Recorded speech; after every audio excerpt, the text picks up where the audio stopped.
Pada kesempatan kali ini, saya akan sedikit menjelaskan mengenai jawaban pada soal ujian ini. Yang pertama, saya akan melakukan analisa terhadap soal ini, yaitu model bisnis dan produk. Bidang usaha yaitu penerbitan buku fisik dan e-book dengan lisensi resmi. Produk dan layanan buku fisik, e-book dan layanan penerbitan. Untuk pasarnya yaitu internasional dengan kantor perwakilan di Asia dan Eropa. Teknologi yang digunakan ada cloud computing digunakan untuk mengelola ribuan database buku. Ini memungkinkan skalabilitas, fleksibilitas, dan efisiensi dalam penyimpanan dan pengelolaan data. Dalam blockchain digunakan untuk menjamin integritas buku yang dijual dan diterbitkan. Teknologi ini membantu dan melacak kepemilikan hak cipta dan mencegah pemalsuan. Aplikasi berbasis website dan mobile mendukung proses pemasaran, penjualan, dan penerbitan buku. Untuk stakeholder yang terlibat, ada karyawan bertugas untuk bertanggung jawab atas operasional sehari-hari. Editor mengedit dan memastikan kualitas konten buku. Publisher bertugas untuk menerbitkan buku. Pengarang bertugas untuk menulis buku. Pembaca dan pelanggan membeli dan membaca buku, serta mahasiswa magang yang diberikan kesempatan untuk magang di berbagai bidang seperti editing, IT support, dan pengembang aplikasi. Untuk proses dan layanan, ada aplikasi e-commerce melayani penjualan buku fisik dan e-book. Pembayaran dilakukan melalui kartu kredit dan PayPal. Aplikasi penerbit yaitu pengelolaan proses penerbit buku dan e-book. Keuntungan dari teknologi cloud computing menyediakan kapasitas penyimpanan yang besar dan dapat diakses dari berbagai lokasi, mendukung kolaborasi internasional. Untuk blockchain meningkatkan kepercayaan dan keamanan transaksi digital serta menjaga hak cipta dan integritas konten. Untuk aplikasi mobile dan website untuk meningkatkan aksesibilitas dan kenyamanan bagi pengguna dalam melakukan pembelian dan mengakses layanan penerbitan. Untuk peluang dan tantangan, ekspansi pasar, potensi untuk memperluas pasar di negara lain, inovasi teknologi, penggunaan teknologi canggih untuk meningkatkan efisiensi dan kualitas layanan. Magang mahasiswa menjadi ajang pencarian bakat untuk memberikan kesempatan bagi generasi muda untuk belajar dan berkontribusi. Untuk tantangan di keamanan data, mengelola data cloud dan blockchain membutuhkan langkah-langkah keamanan yang sangat ketat. Persaingan pasar, menghadapi persaingan pasar dari perusahaan penerbit lain yang menggunakan teknologi lebih canggih. Untuk adaptasi teknologi digunakan untuk menjaga agar semua stakeholder bisa beradaptasi dengan cepat terhadap perubahan dan pembaruan teknologi. Penerapan prinsip pada sistem informasi di perusahaan Karinia. Berikut adalah diagramnya.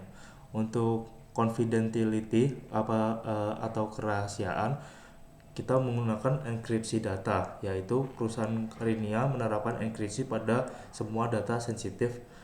Implementasinya penggunaan algoritma enkripsi yang kuat seperti AES. Akses terbatas, hanya pihak yang berwenang memiliki akses untuk mengakses data sensitif.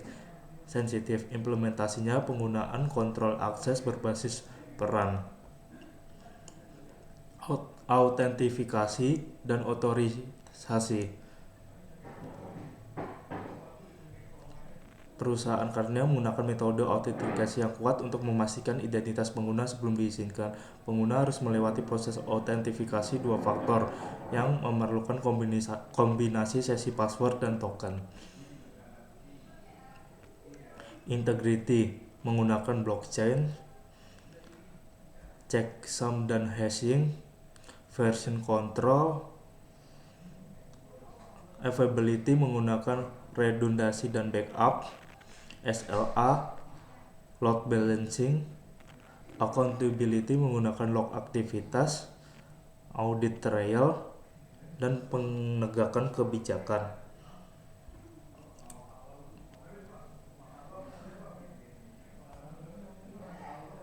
Nah, berikut merupakan table process, risk dan exposure. Serangan cyber ada kerentanan, dampak potensial dan langkah mitigasinya. Kebocoran data,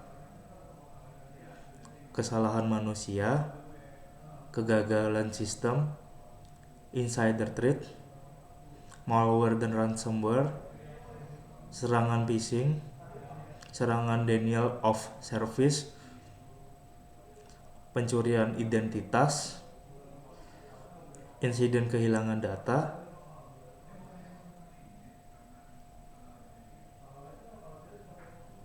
Berikut tabel analisa risk exposure rating berdasarkan tingkat sensitivitas. Untuk data pelanggan, ancaman serangan cyber phishing, kerentanannya, kata sandi lemah, kurangnya pelatihan. Untuk sensitivitas tinggi, severity tinggi, likelihood tinggi, risk exposure rating sangat tinggi. Untuk transaksi pembayaran, ancaman malware dan ransomware, kerentanan keamanan perangkat lunak yang lemah, sensitivitas tinggi, severity tinggi, likelihood tinggi, dan risk exposure juga sangat tinggi. Untuk sistem e-commerce, ancaman kegagalan menengah, severity tinggi, likelihood rendah, risk exposure rating menengah. Untuk informasi terkait ancaman kebocoran data, kerentanan akses tidak terkontrol, sensitivitas tinggi, severity tinggi, likelihood tinggi, serta risk exposure rating sangat tinggi. Sistem operasional, ancaman kesalahan manusia, kerentanan kurangnya pelatihan, sensitivitas menengah, severity menengah, likelihood menengah, risk exposure menengah. Untuk infrastruktur IT, ancaman serangan denial of service, kerentanan infrastruktur yang tidak cukup kuat, likelihood menengah, risk exposure rating tinggi.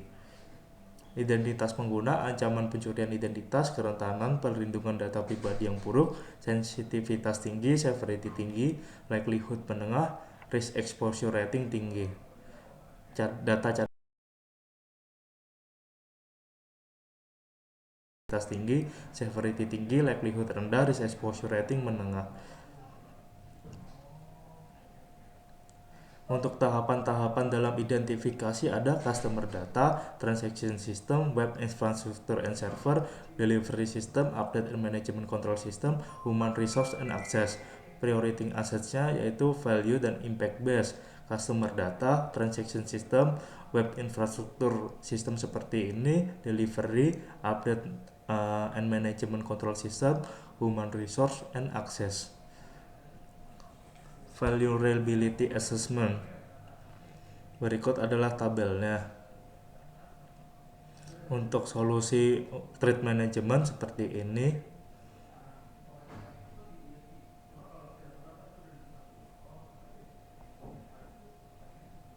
Penetration testing, vulnerability management life cycle. Untuk solusi control system enhancement ada access control and identity management, security information and event management, regular audit and compliance checks. Nah, untuk frameworknya kita menggunakan COBIT, fokus pada pengelolaan, kesesuaian dengan standar, kerangka kerja komprehensif, keterukuran dan ketelitian. Untuk dari frameworknya kita ada domain and plan organize. Yang pertama ada customer data, transaction system, web infrastructure and server, delivery system, update and management control system, serta human resource and access. Berikut tabelnya juga.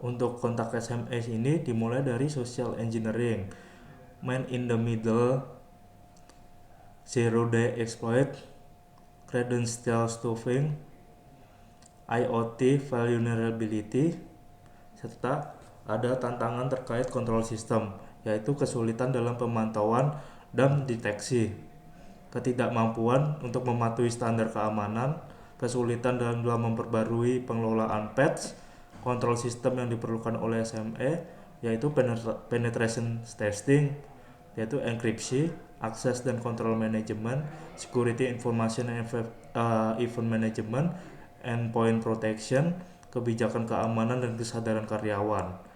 Untuk disaster recovery-nya yaitu monitoring dan deteksi dini, pemulihan cepat, penyimpanan data yang aman, business continuity planning, yaitu melakukan rencana komunikasi yang krisis, pemulihan proses bisnis yang kritis, auditing dan evaluasi rutin. Dalam auditing itu melakukan audit reguler terhadap rencana BCP dan DR untuk memastikan kesesuaian dengan peraturan regulasi dan praktik terbaik industri, yaitu mengadakan sesi evaluasi pasca kejadian untuk mengevaluasi respon terhadap keadaan darurat dan menyarankan perbaikan berkelanjutan. Sekian review dari saya, kurang lebihnya saya mohon maaf. Terima kasih.